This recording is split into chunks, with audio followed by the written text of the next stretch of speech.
If you care about her, you'll do something. At least get out of here. Yeah, I'm sorry. I gotta go. Listen to me. It starts right away. Don't look. Don't let her look.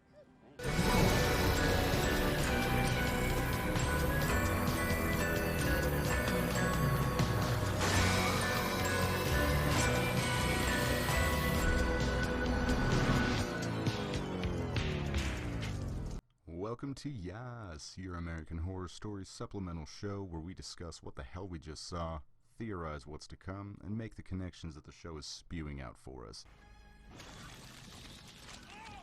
I'm Dallas, and you're you. And this week we're looking at Drive-In, what was really the first of the original stories to be featured on the show.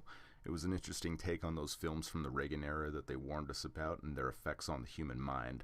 Rather than it being a haunted film a la The Ring or VHS, this movie was created with the same principles when South Park explored the brown note, that there's certain audio-visual combinations that can make people do things.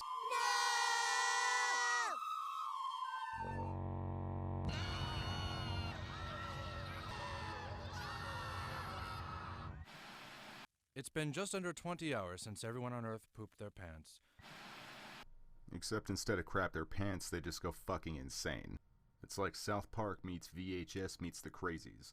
But was the forbidden film worth a watch? Did the writers get more comfortable in their self-contained story setup? And just how self-contained are these stories given that ending? Let's get some scissors and start digging in the section called... The episode had some build-up leading up to the movie that went like this. It opens with Chad and Kelly making out to Bob Ross. You know, the usual. But Chad gets interrupted by Kelly, who doesn't want to go all the way.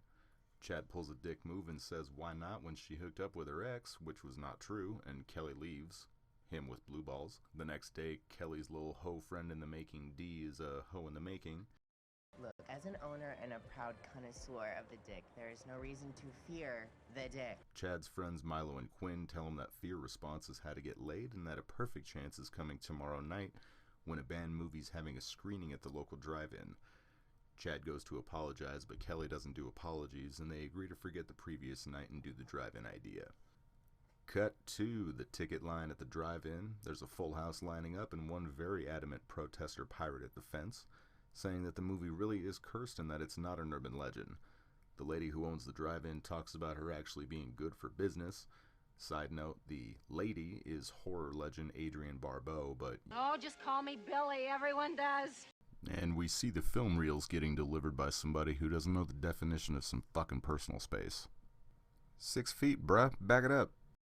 Meanwhile, outside, everybody is assuming their best and worst viewing positions. And once the reels are all loaded up, it is finally showtime. People are tuning in, tuning out, or doing a wash, rinse, repeat version. Also, this setup, Jesus Christ. Anyway, we get shots of everybody just taking in the show, enjoying the viewing experience, and then we see things start to get a little sinister. And then it goes from a little sinister to I shouldn't have dropped that acid before I came to this show. Rabid Ruth, having been a victim of the original showing of the movie in 1986, is trying to put a stop to this showing by any means possible, when she comes to learn that Billy is already a big fan.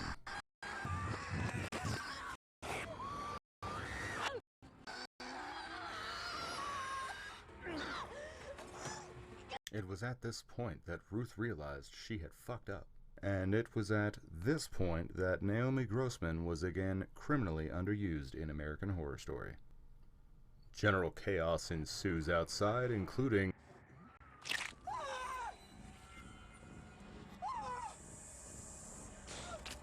whatever is going on there. Why are there two? Was it chewed? Are those balls? What is happening?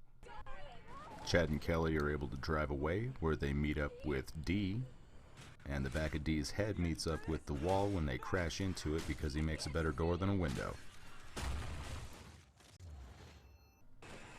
They're able to make it to the projection booth and barricade themselves there for the night, but only after they take out Billy, who's been hiding out there. And it's worth noting that by this point, both Chad and Kelly have seen a portion of the film and feel changed in some way. I mean, obviously, like, she's dead, bro. They decide to turn their anger towards the director when Kelly remembers the next morning. Milo said there's another screening tonight, remember? So then we find him, and we cancel night 2. As they make their escape, Chad runs into Quinn and tries to reason with him, to no avail.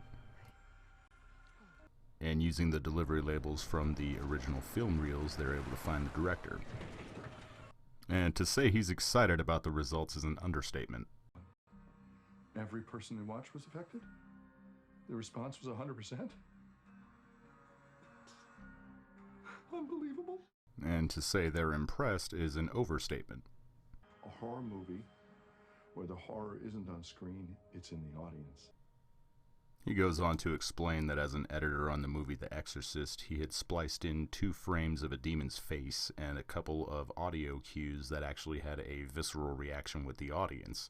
Wanting to take this a step further, he decided to make his own movie that was nothing but subliminals to see just how mad he could drive people.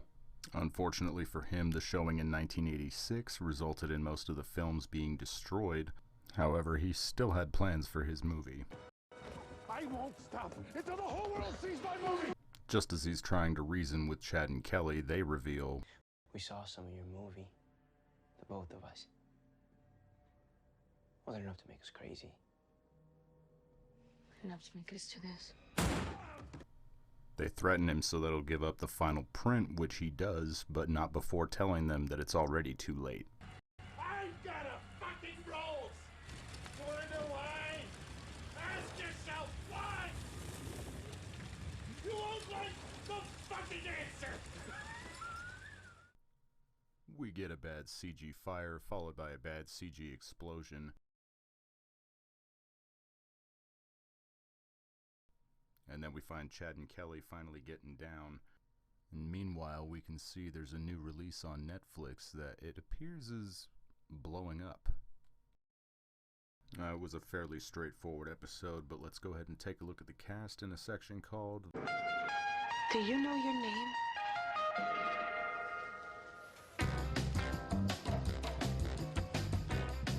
The Name Game.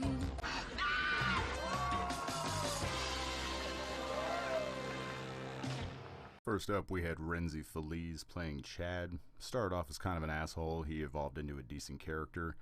We had Madison Bailey playing Kelly.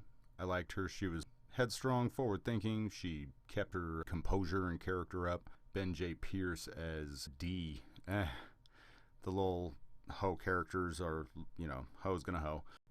Pour one out for Pepper, aka that crazy cult bitch from Apocalypse, aka Rabid Ruth. Naomi Grossman just cannot seem to get a break in the AHS franchise. And the actors playing Milo, Quinn, and Tipper Gore, they did what they needed to. Didn't really bring anything crazy good or crazy extra to the series or the episode. And then we have horror royalty Adrian, just call me Billy, badass bitch Barbeau, coming in, chewing scenery, telling John Carroll Lynch to go fuck himself like he's Stanley Kubrick. It was great. I loved every second she was on screen. And then we have Mr. Twisty, John Wayne Gacy, I believe he played. Mr. Jingles. It was John Carroll Lynch, you guys. He always comes in, always owns the scene, owns the show. He at least owned the film reel that he was bringing in to show off. But goddamn, like, he came in and just tore it up. Like, I every time he is in an episode, I'm excited to see what he's going to bring. And he always usually plays a sympathetic character. It was good to see him go full-on villain this time. Cupcake. I don't want a cupcake. Please. Dad, wake up. Wake up, please.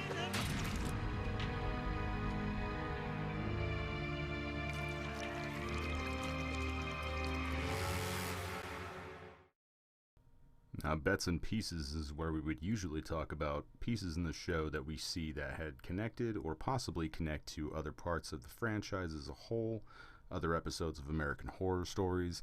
Honestly, I didn't find anything, and I really wasn't mad at that. I kind of wanted something like a self-contained experience, and the way that this ended definitely made it seem like there's no way that this could have happened in typical AHS world, because this has way too big of an impact. Like, this is a possibly apocalyptic scenario, just given the view that we saw of one city.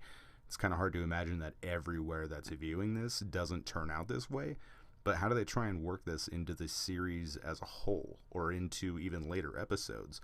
Are they going to try and make it like a pocket universe like 1984? Or are they going to try and actually make this canon, like make this movie canon to the series? Just a side note, one thing that I did notice was that the way that John Carroll Lynch was talking about splicing in 2 frames of the demon's face during The Exorcist, they actually did the same thing in this episode with this picture.